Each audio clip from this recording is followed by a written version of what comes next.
What? What's going on? No matter how many times I try, my apartment key won't work. I've just returned from a business trip and find myself completely locked out. I try to reach Randy, who should be home, but there's no response.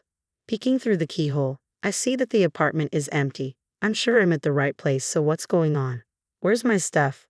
Where did Randy disappear to? Panicked, I rush to my in-laws' house, and there is Randy.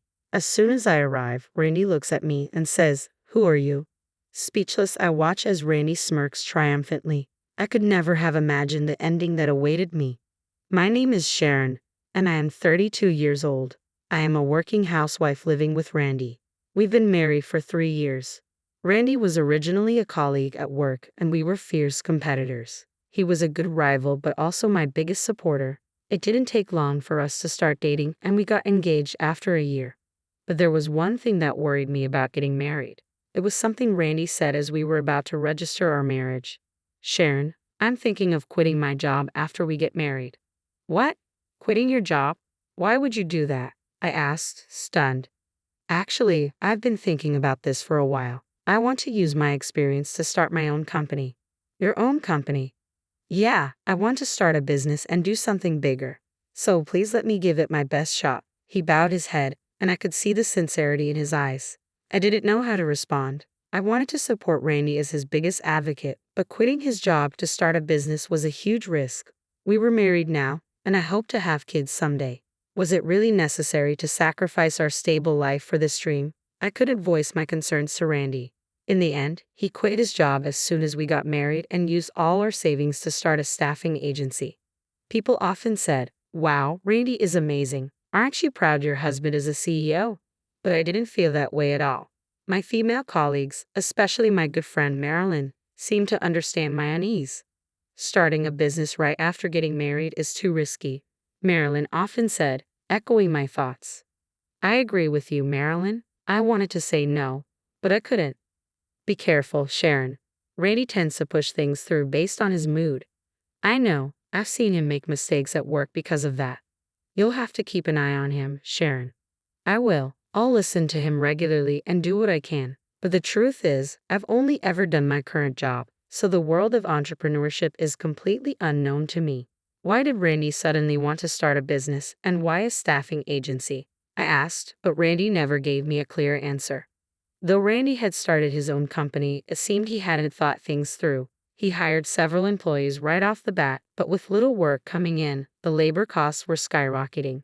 In today's world, there are countless staffing agencies online, so offering face-to-face staffing services was, to put it bluntly, reckless. Randy used to be competent at his job, but ever since he quit, his ideas seemed to be running dry. Sure enough, the company ran out of funds in no time, and employees started quitting. Finally, unable to pay salaries, Randy approached me. "Sharon, can you lend me $20,000? "What, $20,000? Do you even realize how much money that is?" "I do, but what choice do I have? I have to pay the employees." "That may be true, but that's not my problem." "You are my wife, and you are saying it's not your problem. You married me, committing to a lifetime together, right?" "Right, so you should help me out when I'm in trouble." Randy spoke as if he had done nothing wrong. I couldn't find the words to respond to his cold, disdainful gaze. For the next few days, Randy kept demanding the $20,000, adding insults like, "This happened because you didn't support me as a wife. It's all your fault. You need to cover the financial shortfall." I was berated daily and even faced some physical aggression. As days went by, I started to believe that maybe it was my fault. A year into our marriage, Randy's company teetered on the edge of bankruptcy. By then, my savings had significantly dwindled, mostly drained by efforts to keep Randy's company afloat. Despite the dire situation, Randy refused to consider shutting down the business. Instead, he sought help from his parents, my father-in-law, an average office worker, and my mother-in-law, a homemaker, had little to spare, but they couldn't turn away their desperate son. Ultimately, they mortgaged their house to lend him the money. Learning of this, even I was taken aback. How far would any parent go for their child? If Randy's company failed, they'd lose their home. Unfortunately, my fears materialized when Randy's company collapsed within just 6 months, leaving us drowning in debt. Following the fallout, Randy seemed to lose all drive to work. He spent his days idling around the house. Unable to tolerate it any longer, I confronted him multiple times. Randy, look, we're not exactly swimming in cash either. I've exhausted my savings. Can you please start looking for a job? What? How can you be so heartless?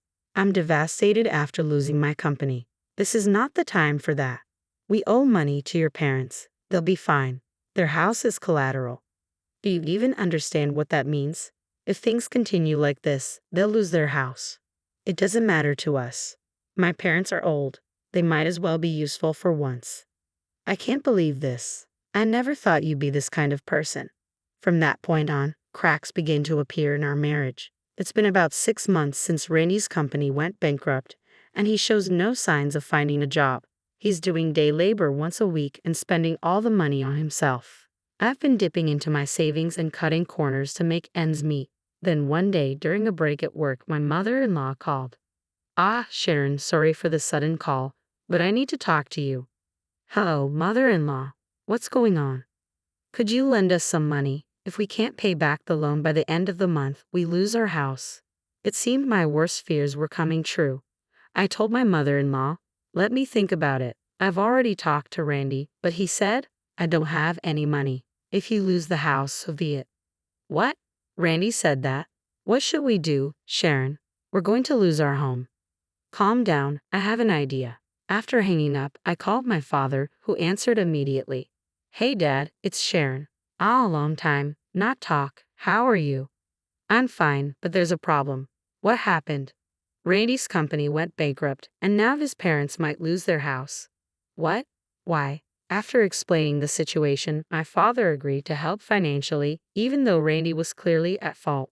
My dad said, he is the man you chose, and didn't blame me. My father is a wealthy real estate investor, and I've never had to worry about money.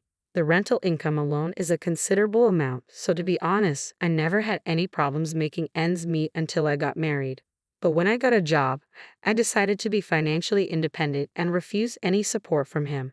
And Randy ruined all of that. I felt guilty, but I had no choice but to accept my father's help to save my in-laws. I kept it a secret from Randy and transferred the money to my in-laws.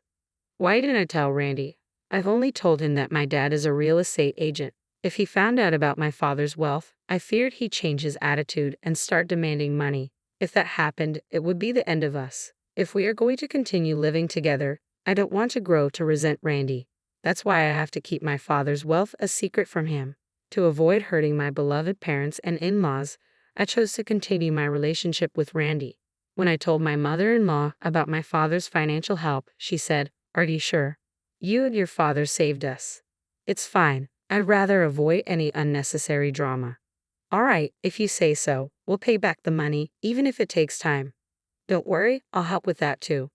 Thank you, Sharen. You've been a lifesaver. I could hear the tremor in my mother-in-law's voice over the phone. I was glad that I could help her. Knowing that she had been pushed into such a corner, I felt a sense of relief in being able to assist. But Randy's behavior was deteriorating. He was increasingly absent from home, and when I asked where he was, he retorted with, None of your business, yet he still demanded money for groceries. Then, I had to embark on a business trip for 3 days. I was worried but also relieved. 3 days without seeing Randy's face. I had married him out of love, but now his presence was a burden. 3 days later, I returned from my trip. From the airport, I headed home with a gloomy feeling. I should have been eager to get home, but the thought of seeing Randy again filled me with dread. When I tried to unlock the door, something felt off. What's going on? No matter how many times I tried, the key wouldn't work. Randy wasn't responding to my calls. It seemed like I was locked out. What should I do if Randy is not home? I can't get in. And it wasn't just that. Peering through the peephole, I saw that the apartment was empty. The house shouldn't be wrong, but why? Where's my stuff? Where did Randy go? Panicked, I forgot to call the management company and called my parents instead, but they didn't answer. So, I decided to go to my in-laws' house where I could also give them the souvenir I'd bought. When I arrived, Randy was there. Randy, what are you doing here? My mother-in-law spoke first. He showed up out of the blue, asking to stay for a few days.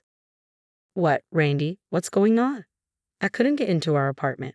Randy chuckled and looked down at me. Who are you? I was at a loss for words, but Randy wore a smug grin on his face. Still, I mustered the courage to speak. What are you talking about, Randy? What about the house keys? Isn't it obvious? I've already moved out of that house. What? Oh, and by the way, we're already divorced, so we are nothing to each other now. I've got a new girlfriend, so you should just go. A new girlfriend? Caught off guard, my mind went blank as Randy shoved his phone screen in my face. There he was hugging the young woman, both of them smiling happily. In that moment, everything felt meaningless, and I lost the will to think. Fine, whatever. This marriage was over a long time ago. I slumped to the floor, and Randy looked down at me, grinning.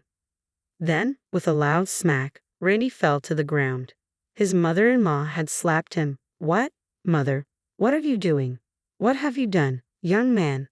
What do you mean, what have I done? I just left a useless wife, and I'm planning to marry my new girlfriend. His mother-in-law started to tremble, her face turning red. Randy, do you really not know that you have this life because of Sharen?